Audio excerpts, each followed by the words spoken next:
us, it's an absolute gold rush. We generally report on the global water industry, which is a very public industry. There's a lot of public records, and these can all be scraped. And this opportunity of scraping public records right across the world in depth to create new products has completely transformed the outlook for our business.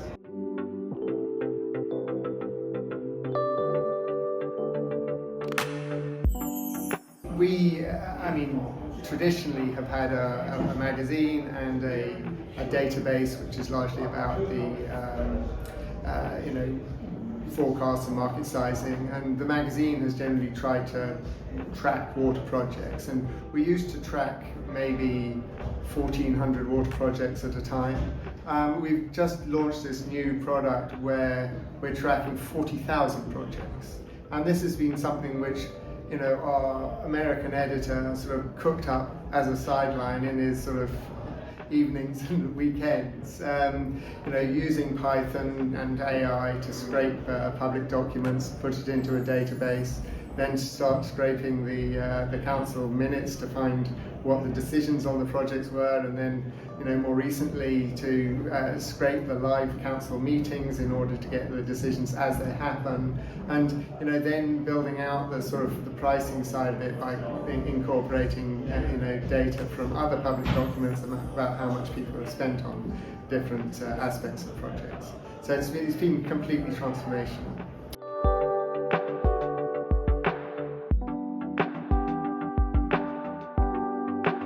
First started trying to scrape public records of capital improvement programs in America back in 2010.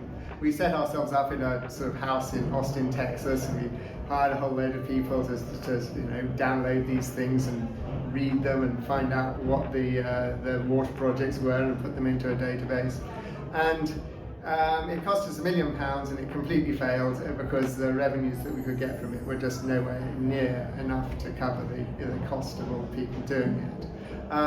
Move on sort of 15 years later, and suddenly large language models, Python scraping, all this has completely changed the economics of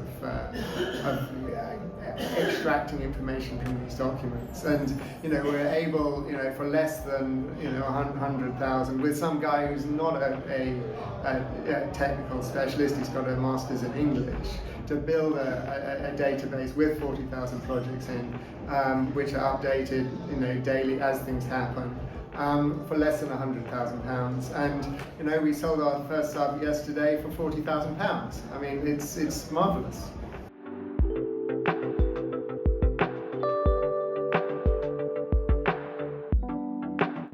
Don't use a vendor and do it in 2 weeks.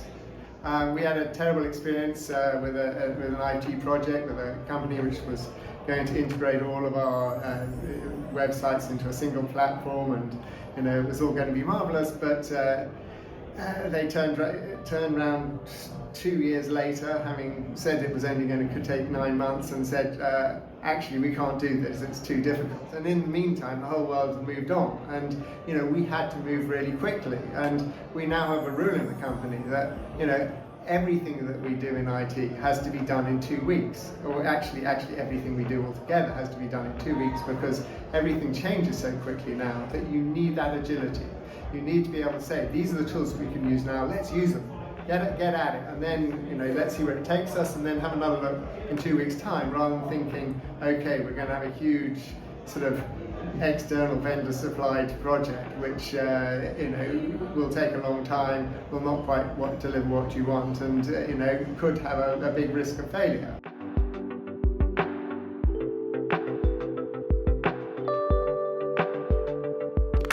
Well, it's very difficult to tell. I'm going to probably say what it's going to affect in the next 2 weeks, but I can't tell you, where we go from here. We've had this problem of, what we call throwing mud at the wall. In order to grow the business in the past, we've had to grow the head count to research more stuff and broaden our market to get more customers in, and that has diminishing returns. But with AI, because it is just this sort of superpower, and it can scrape huge amounts of information really easily. We're going to find ourselves much more in a hockey stick situation where we have a sort of a fixed cost investment in scraping something or developing a product, and then as we get each sale in, we will get a much higher marginal return. So I hope that it leads us to be most profitable, but we have to realise it's only going to work if we are better at using the AI than our customers are, because we know that our customers are already starting to develop their own tools, which some of them may achieve their objectives better than something which is more generalised and provided by us.